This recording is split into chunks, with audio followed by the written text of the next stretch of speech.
Good afternoon, my name is Stephanie Akins and I'm currently going to be teaching you about bleeding control today. I am a paramedic. This is my EMT partner, Brenton Textera, and we are going to teach you how to check for PMS before and after applying a tourniquet. We are going to teach you how to take steps towards stopping the bleeding prior to placing a tourniquet, how to label a tourniquet when it is applied. Okay, so first things that you're going to need, you will need gauze, 4x4s, to try to stop the bleeding manually. PPE, which is your gloves, and then your cat tourniquet. This right here is where you will label it. It says time, but I like to put the time, the date, and my initials so they know what time it was placed, what day it was placed, and who placed it.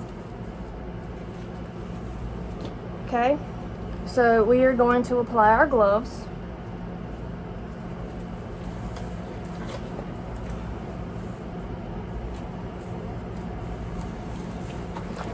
We are going to check for the site of bleeding, which is going to be in his left AC, because you can see where I have made a mark.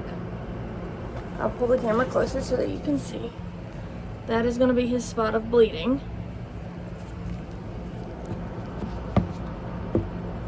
So the first thing that we're going to do is we're going to apply a 4x4, several actually, to try to stop the bleeding. You're going to check for pulse, motor, and sensory. I can still feel his pulse. Can you move your fingers? Can you feel me touching? Mm-hmm. Okay. PMS is good. However, my gauze is soaked. We're simulating that the gauze is soaked, no matter how much pressure I'm putting on it. So then we're going to elevate to try to stop the bleeding. That still doesn't work. So then we go to our last resort, is the tourniquet. Okay? Try to get the patient to hold that, because we want to prevent as much blood loss as possible. Okay? Your tourniquet has this little twisty thing. That's how it tightens the tourniquet. You have Velcro that Velcros around the patient's arm to tighten it. Okay? We're going to slide the tourniquet over the patient's arm, above the joint or below the joint, not on the joint, please. We're going to tighten it down, Velcro it,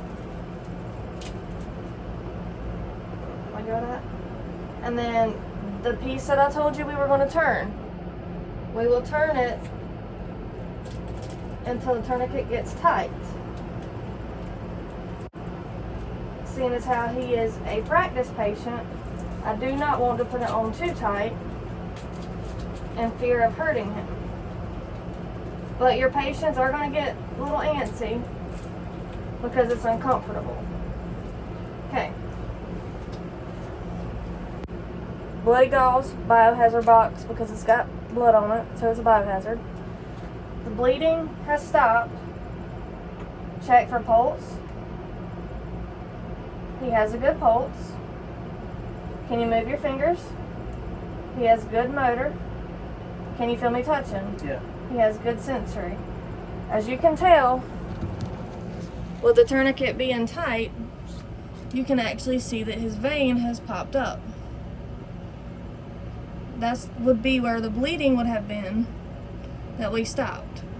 You see where the time is, you would initial, time, and date so that they could know when it was placed and what time it was placed and who placed it.